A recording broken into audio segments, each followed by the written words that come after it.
اللہ رب العالمین جل جلالہ نے قرآن پاک میں اپنی بندگی کے ساتھ کسی اور کو دکھانے کے لیے یا شہرت پانے کے لیے یا کسی اور مفاد کی خاطر عمل کے اندر ارادہ کرنے سے منع کیا ہے۔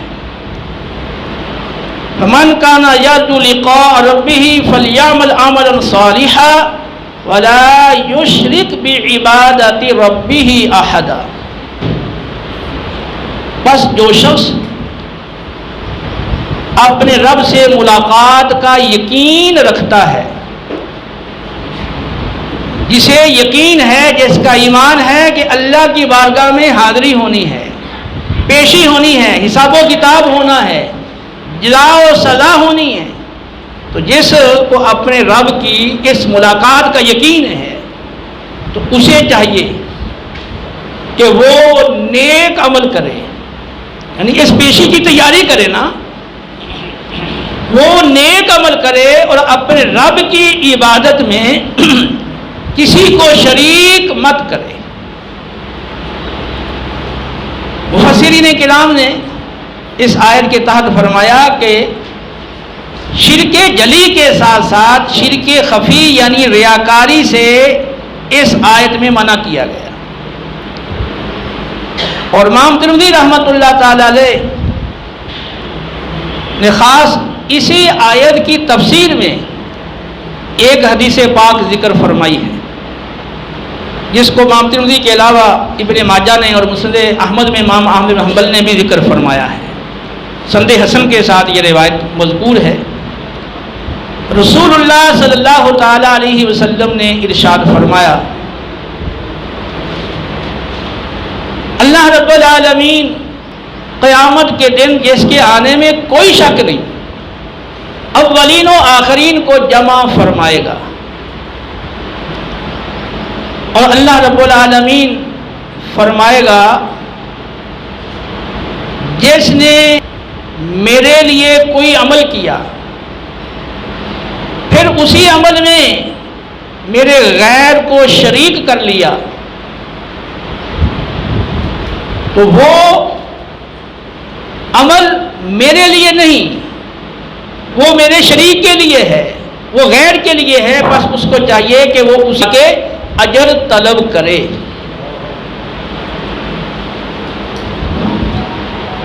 تو یہ شخص نے دنیا کے اندر بغیر اخلاص کے کوئی عمل کیا، اللہ کی رضا کے علاوہ کوئی اور دنیاوی مفادات میں سے کوئی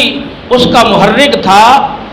تو وہ عمل اللہ رب العالمین کی بارگاہ میں قطعاً قبول نہیں ہے۔ ابن ماجہ میں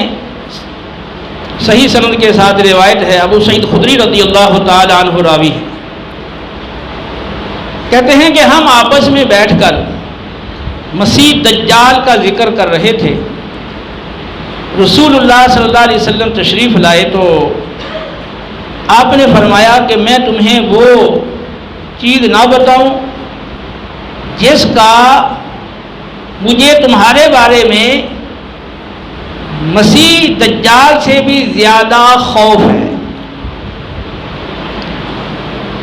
کہتے ہیں ہم نے عرض کیا یا رسول اللہ ضرور ارشاد فرمائیں۔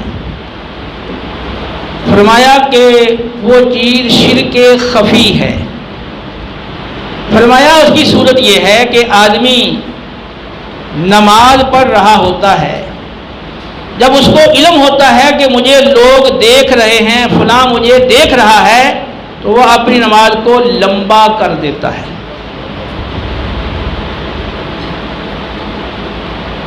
صحیح ابن خزیمہ میں صحیح سند کے ساتھ روایت ہے، رسول اللہ صلی اللہ علیہ وسلم نے ارشاد فرمایا باطنی شرک سے بچو۔ عرض کیا گیا یا رسول اللہ باطنی شرک کیا ہے؟ ارشاد فرمایا کہ آدمی نماز پڑھ رہا ہوتا ہے، جب اس کو علم ہوتا ہے کہ لوگ مجھے دیکھ رہے ہیں، تو وہ نماز کو زیادہ خوبصورت اور بنانے سنوارنے کی کوشش میں لگ جاتا ہے۔ تو نبی کریم علیہ السلام نے اس کو باطنی شرک قرار دیا، اور پہلی روایت میں شرک خفی قرار دیا۔ مسند احمد میں صحیح سند کے ساتھ روایت ہے، محمود بن لبید رضی اللہ تعالیٰ عنہ کہتے ہیں رسول اللہ صلی اللہ تعالیٰ علیہ وسلم نے ارشاد فرمایا، مجھے تمہارے بارے میں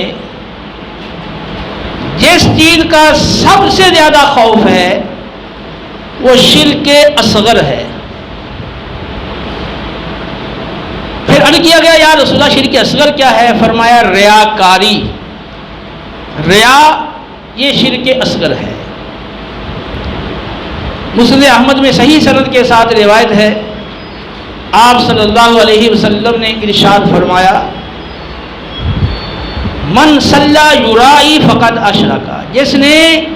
دکھلاوے کے طور پر نماز پڑھی اس نے شرک کیا۔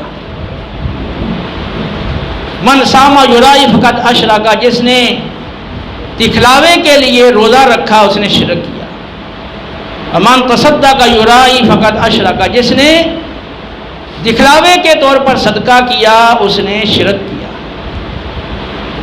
آپ نے مختلف احادیث صحیحہ کی روشنی میں ملاحظہ فرمایا کہ وہ عمل جو خالصتاً اللہ کی رضا کی خاطر کرنے کی بجائے لوگوں میں شہرت پانے کے لیے، لوگوں میں اپنی نیک نامی بڑھانے کے لیے یا اس طرح کی کسی اور مفاد اور غرض کی خاطر کیا جائے تو احادیث مبارکہ کی روح سے وہ شرک خفی ہے، وہ شرک اصغر ہے، وہ شرک باطنی ہے، اور وہ عمل اللہ کی بارگاہ میں قبول نہیں ہے۔ صحیح مسلم کی روایت میں ہے رسول اللہ صلی اللہ علیہ وسلم نے ارشاد فرمایا کہ اللہ رب العالمین جل جلالہ ارشاد فرماتا ہے کہ قیامت کے دن جب لوگ اللہ کی بارگاہ میں پیش ہوں گے تو اللہ تعالیٰ فرمائے گا کہ جس نے کسی عمل میں میرے ساتھ غیر کو شریک کر لیا میں اس کے عمل کو اس کے شرک کے ساتھ چھوڑتا ہوں، اور ایک روایت میں ہے کہ میں ایسے کلی طور پر بیزار ہوں۔ تو اللہ رب العالمین کی بارگاہ میں عمل وہی مقبول ہے جس کا محرک اللہ کی رضا ہو۔ قرآن پاک میں ریاکاری کی مذمت میں کئی آیات مبارکہ آئی ہیں، اور ریاکاری خاص طور پر یہ منافق کی نشانی ہے۔ وَإِذَا قَامُوا إِلَى الصَّلَاةِ قَامُوا كُسَالَىٰ يُرَاءُونَ النَّاسَ وَلَا يَذْكُرُونَ اللَّهَ إِلَّا قَلِيلًا۔ منافقین کا طرز عمل یہ ہے کہ جب نماز کے لیے کھڑے ہوتے ہیں انتہائی کاہلی اور سستی کا مظاہرہ کرتے ہیں اور لوگوں کو دکھلاوا کرتے ہیں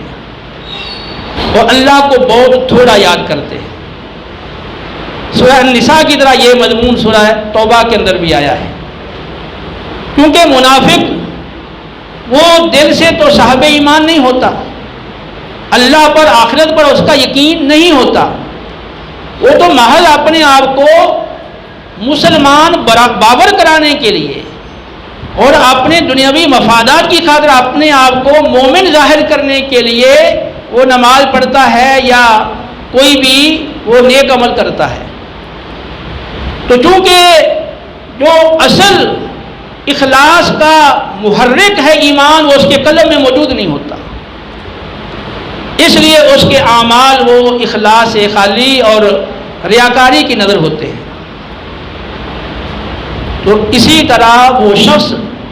جو صاحب ایمان تو ہے لیکن اس کا عمل اخلاص سے خالی ہے تو اس کے ایمان میں نقص ہے، اس کا اللہ تعالیٰ کی ذات پر اور آخرت پر ویسا ایمان اور یقین نہیں جیسا ہونا چاہیے تھا اور جیسا اللہ کو مطلوب ہے۔ اسی لیے وہ عمل جو خالص اللہ کی رضا کے لیے کرنا تھا وہ دنیاوی مال کے لیے، دنیاوی شہرت کے لیے، دنیاوی مفادات کی خاطر کرتا ہے۔ نبی کریم صلی اللہ تعالیٰ علیہ وسلم نے فرمایا، ابو داؤد کی روایت ہے صحیح سند کے ساتھ، جس شخص نے وہ علم جو اللہ کی رضا کے لیے حاصل کیا جاتا ہے، اس نے دنیاوی مال کی خاطر وہ علم حاصل کیا، بروز قیامت وہ جنت کی خوشبو بھی نہیں پائے گا، حالانکہ جنت کی خوشبو تو دور دراز سے آ رہی ہوگی، لیکن جس نے علم دین دنیاوی مال کے لیے حاصل کیا تو حالانکہ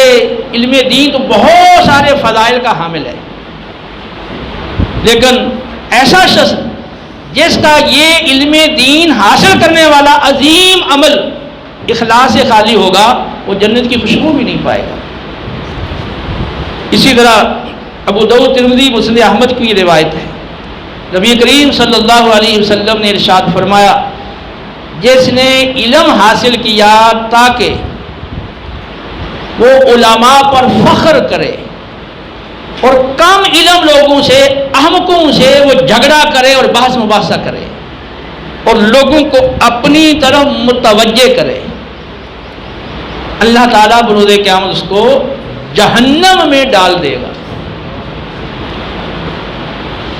تو اگر یہاں بات تو علم کی آئی ہے، لیکن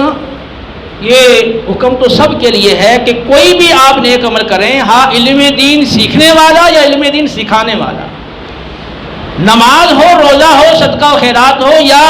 اس جیسے دیگر اعمال ہوں، تو ہر عمل وہ خالص اللہ کی رضا کے لیے ہونا چاہیے، وہ اپنی شہرت کے لیے یا لوگوں کو اپنا معتقد بنانے کے لیے اور اپنی نیک نامی ظاہر کرنے کے لیے نہیں ہونا چاہیے۔